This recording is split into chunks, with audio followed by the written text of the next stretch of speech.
Baru saja ditayangkan bermula 21 Oktober, drama Lelaki Lingkungan Cinta sudah mula mendapat tempat dalam kalangan penonton. Rata-rata penonton teruja dengan barisan artis yang menjayakan drama ini. Mana tidaknya, ada Naim Daniel, Ismail Izani, Syasha Abdul, Cik B, Anik Suhair, Salma dan ramai lagi. M-Star berkesempatan singgah ke set penggambaran drama ini untuk intai apa yang menarik dalam drama ini. Naim memegang watak sebagai adib, di mana dia ni seorang lelaki yang mendatangkan banyak masalah kepada orang yang dia cinta. Dia nak kata kurang kasih sayang pun boleh juga, but eventually masa dia kenal this one girl named Isha, dia try untuk nak kenal apa itu cinta, and also dia try untuk nak be a better person for himself also. And daripada situ juga konflik terjadi bila dia orang ni dah kahwin tapi pada usia muda. So dekat situ kita try to raise an awareness untuk youngsters out there, di mana yang selama ni kita tahu yang ada those kind of trend nak kahwin muda dan sebagainya kan. And kita just want them to know that marriage is not about sunshine and rainbow saja, di mana benda tu harus datang dengan persediaan, and also yalah kita punya tanggungjawab yang tinggi lah. Syasha membawa watak Isha sebagai Isha. Isha adalah seorang teenager, remaja yang sangatlah naif, yang memang lurus bendul and tak pernah bercinta.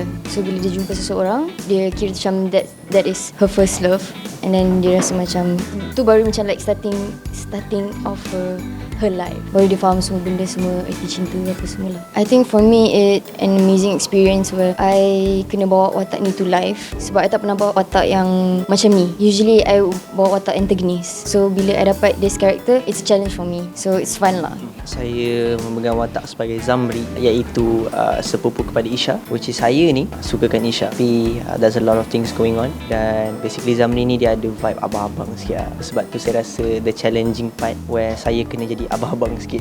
Sedangkan bagi saya, Naim yang rival saya tu sebagai adib, Naim in real life dia lah abang saya. Bila terbalik dekat drama ni, saya rasa macam okay, saya kena banyak belajar lagi macam mana the feeling of nak jaga seseorang macam kita anggap sepupu yang kita sayang sangat-sangat, macam tu lah. Cabaran dalam drama ni sebenarnya berlakon dengan awak sendiri tak ada hal.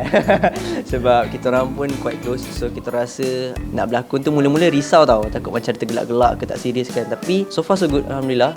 Kita dua boleh commit to the acting, and also the hardest part is when saya jumpa orang baru, and saya ni jarang berlakon dengan, maksud saya macam saya selalu berlakon dengan Nabila Razali. So bila saya dapat bercampur dengan ramai lagi artis-artis and heroine dia lain, so saya punya keselesaan tu rasa macam terganggu sikit tau. Jadi saya, it takes time untuk saya adapt benda tu. Tapi Alhamdulillah bila dah berkenalan dengan semua yang ada dalam cerita ni, semua okey, and set pun sangat-sangat best. Saya memainkan watak Salina dalam Lelaki Lingkungan Cinta. So Salina ni karakter dia sebenarnya dia bukan jahat. Semua orang akan tengok dia, semua orang akan rasa okay, Salina memang paling jahat. Tapi tak, dia sebenarnya kena bully masa dia kecil dengan seseorang lelaki jejaka di dalam cerita ni juga. Dia kena bully teruk. So bila dia dah besar, dia dah confident lah, sebab dia kata dia dah kurus lah kan. Masa zaman dulu dia gemuk. So bila dia dah besar, dia ada rasa perasaan dendam. So dia nak balas dendam dekat semua orang. Dia nak balas dendam sebab dia tak puas hati. Salina ni memang orang akan nampak dia jahat, tapi sebenarnya dia ada perasaan yang tak puas hati dan hatred lah disimpan dalam diri dia. So kalau nak tengok lebih lanjut, kalau nak tahu Salina ni macam mana, kena tengok lagi lah. Hai, saya Adik Suhair sebagai watak Arif, iaitu kawan baik kepada hero Adib yang dilakukan oleh Naim Daniel. So Arif ni dia seorang yang nakal dan juga baik hati, tapi dia susah, dia romantik sebenarnya, tapi dia macam nak cakap dia susah nak luahkan perasaan dia terhadap orang yang dia suka tu, tapi end up dia orang kahwin. Cik B memegang watak sebagai Maria. Dia seorang Insta famous influencer yang sangat ceria, happy selalu buat live, selalu buat story, dan best friend kepada heroine. Apa yang saya diterima pelakon-pelakon ni kebanyakannya boleh dikatakan baru dalam pendedahannya sebagai seorang pelakon. Jadi saya terpaksa blend antara pelakon lama dengan baru supaya cerita tu tidaklah nampak kekok. Contohnya macam saya terima Naim Daniel, Ismail Izani, Syasha Abdul, dan ada lagi Anif, masih baru lagi involved dalam bidang lakonan ni. Jadi kami adakan sesi belajar berlakon dulu sebelum dia masuk ke set lakonan, dan kita boleh nampaklah kebolehan dia orang, macam mana dia orang nak deliver sebagai memegang satu watak-watak yang penting kan. Dan pada saya tidaklah membebankan sepanjang pengalaman saya mengarah pelbagai genre cerita yang saya dah buat, kebanyakannya komedi. Jadi saya anggap mereka ni boleh bawa watak dengan bawa satu cerita tu dengan bagus sekiranya mereka ni ada bantu-membantu kan.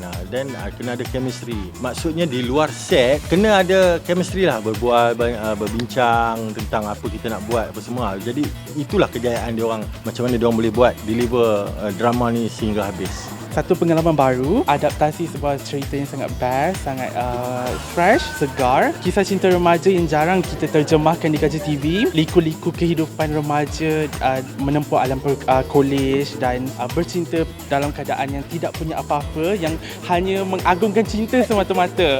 Gitu. So, satu pengalaman baru menterjemahkan adaptasi ni, saya dan tim serta para pelakon dapat belajar sesuatu daripada cerita ni sebenarnya. Kalau kita tengok di media sosial, rata-rata pengguna Twitter misalnya yang muda-muda, ramai yang terbuai-buai dengan indahnya perkahwinan di usia muda, love story yang happy ever after lah kan. Tapi macam saya cakap tadi, ini satu tanggungjawab besar sebenarnya, dan cerita ni lebih kepada kita tak nak tunjuk tentang kesannya tu dulu, tapi kita nak tunjuk kalau buat begini akan jadi begini. Macam tu. Jadi lebih kepada pendidikan dan pendedahan serta pembelajaran kepada penonton muda bahawa kahwin muda tu bukan sesuatu yang boleh dibuat main. Kejarlah cita-cita dulu sebelum mendirikan rumah tangga. Dalam novel banyak perkara yang kita tak boleh cerita semua kan. Ada banyak watak, dan bila kita buat drama kita terpaksa tambah dan juga rombak beberapa perkara dengan kesesuaian atau untuk kesesuaian.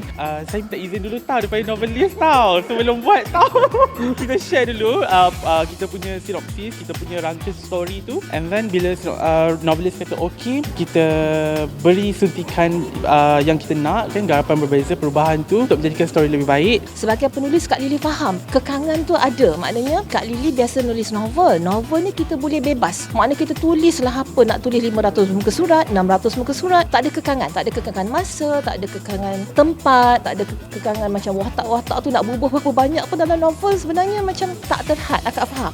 Bila kita dengan skrip ni, sebab pengalaman Kak Lily juga yang tak seberapa menulis skrip ni, akak faham dari aspek bajet pun kita kena jaga kan, benda-benda begini. Lokasi, so akak kata Mar buat yang terbaik, terpulang pada Mar nak tulis macam mana, akak bagi kebebasan penuh. Itu memang akak sebut pada Mar, ikut suka Mar, ikut selesa Mar menulis, as long as karya ni nampak cantik, nak menarik untuk orang tonton.